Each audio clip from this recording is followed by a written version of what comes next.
Did you know that big companies manipulate your mind to sell you any phone, even at absurd prices? Today, I'm going to explain how neuromarketing controls your decisions and how you can take back control. I'll share a real story that happened to me 8 years ago. Neuromarketing is a powerful tool that big companies use to sell millions of devices, even low-end ones, at prices that seem unjustified. Stay until the end, because this will change the way you see the world of shopping. I'm Leonardo, a technology technician and the creator of this community. In this video, I'll reveal how companies manage to sell millions of mid to low-end devices at premium prices. Even better, I'll show you how to identify and resist these strategies. A personal experience with neuromarketing. Years ago, I was invited to a neuromarketing conference at a hotel in Granada. At first, it seemed like a casual meeting, but I quickly realized the goal was to sell us a product. That's when I understood how we are manipulated without even noticing. Want to know how they do it? Stay with me. By the end of the conference, most attendees, including myself, had purchased what they were selling, a product that cost me about 2,000 euros. How did they pull it off? I'll explain the tricks they used and how they apply to your daily life. During the presentation, the speaker showed a list of globally recognized companies on the screen. Coca-Cola, Lay's, Nestlé, Danone, Rolex, IBM, among others. Even though some attendees had never consumed products from certain brands, everyone knew exactly what those companies did. This simple exercise demonstrated how our subconscious retains information we see repeatedly, even if we don't directly engage with those products.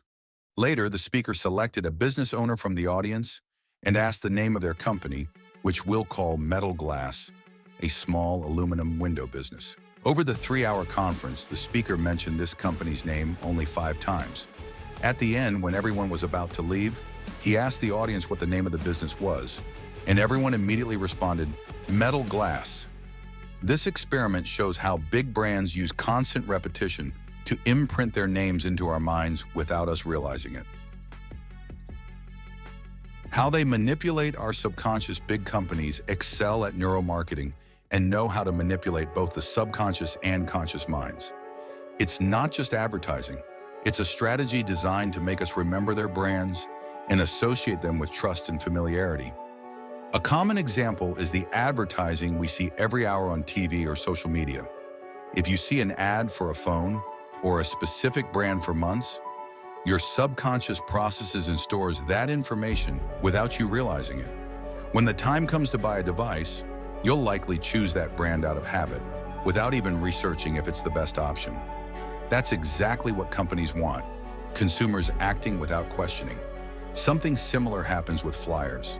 Even if you don't read them or buy anything immediately, the constant visual impact of the company's name stays in your mind. When you finally need to buy a product, your brain automatically associates it with those brands you've seen repeatedly.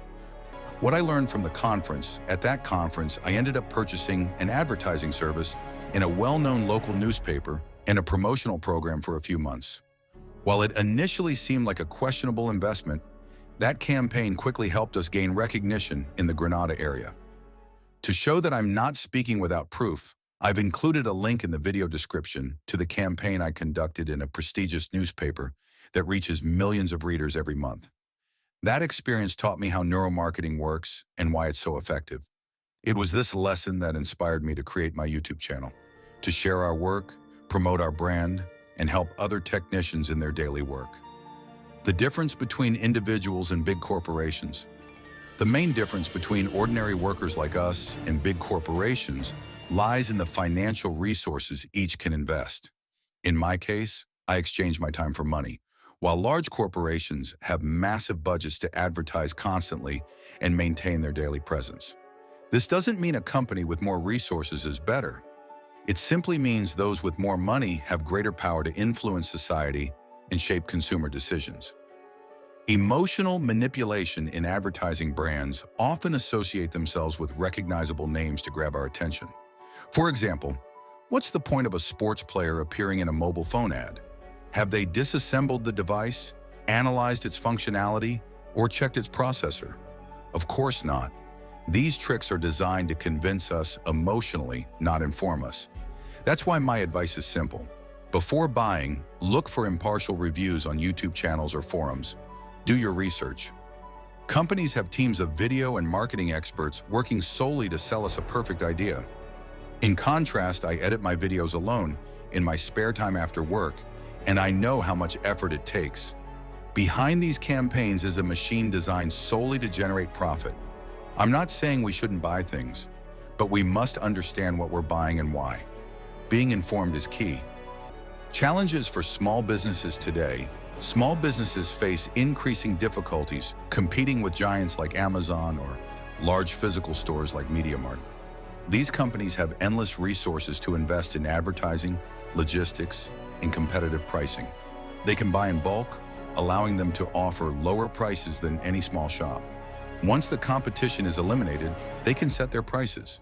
For instance, I recently analyzed original chargers I bought from MediaMarkt. Why there and not from a local shop? Because it's almost impossible for a neighborhood store to compete in price and variety with companies that buy entire containers of products. Small businesses face growing restrictions in purchasing these goods. This reflects how the market is designed to benefit major players while leaving small businesses in a constant struggle for survival. What can we do? The system favors the biggest players, but all is not lost. As consumers, we have the power to change things. Building strong communities on YouTube and social media is one of the most effective ways to combat this imbalance. If people wake up and unite to build communities stronger than those of figures like Mr. Beast or Cristiano Ronaldo, things could change dramatically. However, human nature tends to seek comfort. We expect to receive something before giving, but in reality, it should be the other way around. We must give first and contribute, because in the end, everything you give will come back to you in one way or another. It's a mindset shift that can transform not only individuals, but also the world around us. Final reflection: analyzing products, sharing information, and making informed decisions are small steps that can make a big difference. If we continue working together, we can build a community that values quality and honesty over aggressive marketing. I bring my experience as a technician to analyze devices from the inside, showcasing their pros and cons. Each of us has something to contribute, and together we can educate more people to avoid falling into the traps of neuromarketing. The goal of this video is not just to inform you, but to encourage you to act. Share this content, subscribe to the channel, and leave your opinion in the comments. Every small effort counts, and together we can build a community that questions, learns, and demands better practices in the market. I'm Leonardo, and this was today's video. Thank you for your support, and see you in the next one. Best regards.